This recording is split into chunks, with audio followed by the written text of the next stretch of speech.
অবশেষে রাজদীপ চ্যাটার্জি বিদ্যাকে নিজের বাড়িতে ফিরিয়ে নিয়ে যাচ্ছে। সম্পূর্ণ জানতে ভিডিওটিতে একটি লাইক করে দেখতে থাকো। গল্পের শুরুতেই দেখা যায় প্রফেসর বিবির সাথে রাজদীপ চ্যাটার্জির ছেলে রাজরিতের বিয়ে হয়ে গেছে। আর এর মাঝখানে হসপিটালে রায়ের ওপরে অ্যাটাক করা হয়েছিল, আর সেটা নিয়েই বিদ্যা থানার বড়বাবুর সাথে ঝামেলা করতে থাকে আর বলে কেন এটা হবে, আপনারা কেন ভালো মতন সিকিউরিটি রাখেননি। এর মধ্যে হসপিটালের যে ইনচার্জ রয়েছে সে তখন এসে বলে লবির সিসিটিভি ফুটেজ আছে, হসপিটালে ইন করার আছে, কিন্তু রায়ার কেবিনের কোনো সিসিটিভি ফুটেজ আমরা পাইনি। মনে হচ্ছে কোনো টেকনিক্যাল ফল্ট ছিল। আর এটা শোনা মাত্রই প্রফেসর বিবি খুব রেগে যায় আর বলে এখন তো আমি পুরোপুরি বুঝতে পারছি কারোর একটা ষড়যন্ত্র এখানে আছে। রায়ার মতো স্টুডেন্টের মৃত্যু হতে পারে না, আপনি কিছু একটা ব্যবস্থা করুন বড়বাবু। আর এই হসপিটালের ইনচার্জকে হুমকি দিতে থাকে প্রফেসর বিবি আর বলে আপনি জানেন না আমি ঠিক কী করতে পারি, সব কিছু একেবারে শেষ করে দেব, এমন মার মারবো না। তখন হসপিটালের ইনচার্জ বলে দেখুন আপনি কিন্তু আমাকে অপমান করছেন। বিদ্যা তখন বলে বেশ করেছি, আবারও অপমান করব। কি করতে পারবেন আপনি? কিচ্ছু করতে পারবেন না। কেন এইভাবে মেয়েটার ওপর আক্রমণ হচ্ছে, আপনারা কি কিছুই করতে পারছেন না? এর মধ্যেই বড়বাবু বিদ্যাকে বলে প্রফেসর বিবি দয়া করে আপনি একটু শান্ত হন, এই রকমভাবে রিয়াক্ট করলে কি করে হবে বলুন তো। প্রফেসর বিবি তখন বলে শান্ত কি করে হব আমি শান্ত? শান্ত হওয়ার মতন কি কিছু হয়েছে? আমার তো মনে হয় না। যেভাবেই হোক অপরাধীকে খুঁজে বার করুন। তখনই রায়ার দাদু বলে তবে কি আমি আমার নাতনিটাকে চিরদিনের মতন হারিয়ে ফেলবো? ওকে কি বাঁচানো যাবে না? তখন প্রফেসর বিবি বলে কে বলেছে বাঁচানো যাবে না? ও বাঁচবে, ওকে সুস্থ হতেই হবে, ওর কোনো ক্ষতি হতে পারে না। আমি তো আছি, আমি একটা স্টুডেন্টেরও ক্ষতি হতে দেব না। তার আগে যা যা করার আমি সবটাই করব।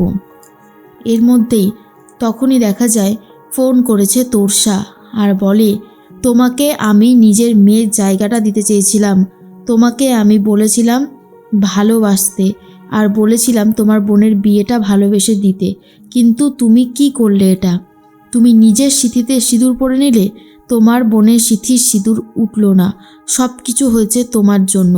তখনই প্রফেসর বিবি বলে মা বিশ্বাস করো এই সব কিছু আমার জন্য হয়নি, আমি কিছুই জানতাম না, তোমাদের মতন আমিও কিন্তু বিয়ের মণ্ডপেই সবটা জানতে পেরেছি, প্লিজ আমার কথাটা একবার বোঝার চেষ্টা করো। তখনই কাশ্যপ ব্যানার্জি বলে চুপ করো, আমরা কেউই আর তোমার কোনো কথা শুনতে চাই না, তুমি অন্যায় করেছো, এই শহরে ওই পিসিসিআই কলেজে যেন তোমাকে না দেখি। তখনই প্রফেসর বিবি বলে বাড়িটা তোমার হতে পারে, কিন্তু এই শহরটা এই পৃথিবীটা এটা তোমার নয়, আর এই পিসিসিআই কলেজে কোনো একাডেমি হবে না, আমি হতে দেব না। রাজদেব চ্যাটার্জিকে সেটা ভালোভাবে জানিয়ে দিও, রাজদেব চ্যাটার্জি যেটা করতে চেয়েছে সেটা আমি করতে দেব না। এর মাঝখানে চলে এসেছে রাজরিত আর বলে চলুন আপনাকে নিয়ে যেতে এসেছি, আমার মা গাড়িতে ওয়েট করছে। তখনই প্রফেসর বিবি বলে আমি কোথাও যাব না, সার্কাস হচ্ছে নাকি এটা? যখন খুশি যাকে খুশি বিয়ের মণ্ডপে সিঁদুর পরিয়ে দিলেই বউয়ের জায়গাটা দেওয়া যায়? হবে না, এটা আমি কোনোভাবেই মেনে নিতে পারছি না, এই বিয়ে আমি মানি না। তখনই রাজরিত বলে এই বিয়ে তো আপনি মেনে নেবেনই, আমি চ্যালেঞ্জ করছি খুব শিগগিরই আপনি আমার বাড়িতেও যাবেন। এই বলেই রাজরিত ফিরে যায়। এর মাঝখানেই দেখা যায় প্রফেসর বিবিকে সবাই বলে ম্যাডাম আপনার সিঁথিতে সিঁদুরটা কিন্তু এখনও জলজল করছে। অন্যদিকে চলে গেছে আবারও কলেজে প্রফেসর বিবি। আর ঠিক তখনই দেখা যায় যে প্রফেসর এস এম বলে প্রফেসর বিবি শুনলাম নাকি আপনার সাথে রাজদেব চ্যাটার্জির ছেলে রাজরিতের বিয়ে হয়েছে, তা আপনি আজকে কলেজে? তখনই প্রফেসর বিবি বলে আমি আমার পার্সোনাল লাইফের কথা কলেজে বলতে খুব একটা বাধ্য নই, তাই আমি এই কথাগুলোর উত্তর এখন দিতে পারবো না। এরপরেই তখন প্রফেসর বিবি চলে যায় প্রিন্সিপালের রুমে। আর প্রিন্সিপাল স্যার বলে, আসুন, আপনার জন্যই তো অপেক্ষা করছি। আপনার আর এই কলেজে আসার কোনো দরকার নেই, কারণ আপনার এই কলেজে ছুটি। বলেই টার্মিনেশন লেটার হাতে ধরিয়ে দেয় আর বলে, লেটার পেয়ে গেছেন তো, আর কিন্তু আপনি এখানে পড়াতে আসতে পারবেন না। কিন্তু প্রফেসর বিবি বলে, এই সামান্য একটা চিঠি আমার ক্লাস নেওয়াকে আটকাতে পারবে না, আমার স্টুডেন্টের সাথে সম্পর্কটাকে আটকাতে পারবে না, কিচ্ছু করতে পারবে না। বলেই চিঠিটা ছিঁড়ে ফেলে দেয় আর বলে, আমি এই কলেজে পড়াতে আসবই, দেখি কে আমাকে আটকাতে পারে। তখনই প্রিন্সিপাল স্যার বলে, এই বাড়াবাড়িগুলোই না আপনার মেনে নেওয়া যায় না। কেন এগুলো করছেন? আপনার তো বিয়ে হয়ে গেছে, তো আপনি মনোযোগ দিয়ে সংসারটা করুন না। আপনাকে তো এসবের মধ্যে থাকতে হবে না, কেন শুধু শুধু এইসব ঝামেলায় নিজেকে জড়াচ্ছেন? তখনই আরেকজন প্রফেসর বলে, শুনলাম নাকি আপনার রাজরীতের সাথে বিয়ে হয়েছে, সংসারটা মন দিয়ে করুন না প্রফেসর বিবি, খুব ভালো থাকবেন আপনি। এরপরেই প্রফেসর বিবি বলে, আমি কি করব না করব সেটা কি আপনারা ঠিক করে দেবেন? সেটা কখনো হয় না।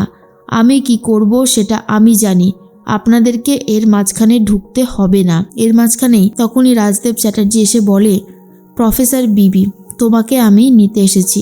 প্রফেসর বিবি বলে, আপনি করে বলুন। হ্যাঁ, আপনি করে বলুন, আমাকে নিয়ে যেতে এসেছেন মানেটা কি? আমি কোথায় যাব? তখনই রাজদেব চ্যাটার্জি বলে, চলো, আমাদের বাড়িতে চলো, তুমি আমার ছেলের বউ বলে কথা। কিন্তু প্রফেসর বিবি বুঝে যায় ইচ্ছে করে রাজদেব চ্যাটার্জি এই কাজটা করতে চাইছে, যাতে এই কলেজে প্রফেসর বিবিকে আসতে না হয় আর একাডেমিটা গড়ে তুলতে পারে রাজদেব চ্যাটার্জি। কিন্তু প্রফেসর বিবি বলে দেয়, সে কোথাও যাবে না, সে এই কলেজেই পড়াতে আসবে, কারণ এই কলেজটাকে, এই স্টুডেন্টগুলোকে সে অনেক ভালোবাসে। এর মধ্যে রাজদেব চ্যাটার্জিকে বলে দেয়, আপনি যে নোংরা চালটা চেলেছেন সেটা আমি পূরণ হতে দেব না। কি ভেবেছেন আপনি আমাকে এখানে আটকে দেবেন আর আমি কিচ্ছু বুঝতে পারবো না? শুনুন, আপনার সমস্ত ধান্দা না আমি বুঝে গেছি। এরপর রাজদীপকে ফোন করে বলে, আপনার বাবা আমাকে নিতে এসেছে আপনাদের বাড়ির বউ করে নিয়ে যাবে বলে। রাজদীপ বলে, তাই নাকি? আমি তো এসবের কিচ্ছু জানি না, ড্যাডি তো আমাকে কিছুই বলেনি। তখন বিদ্যা বলে, সবটাই হচ্ছে পরিকল্পনা মাফিক প্ল্যান, সবটাই বুঝে গেছি কি করতে চাইছেন উনি আর কি করতে চাইছেন না। তবে একটা কথা জেনে রাখুন, আমি কিছুতেই একাডেমি গড়ে তুলতে দেব না। বলেই বারবার প্রতিবাদ জানাতে থাকে বিদ্যা।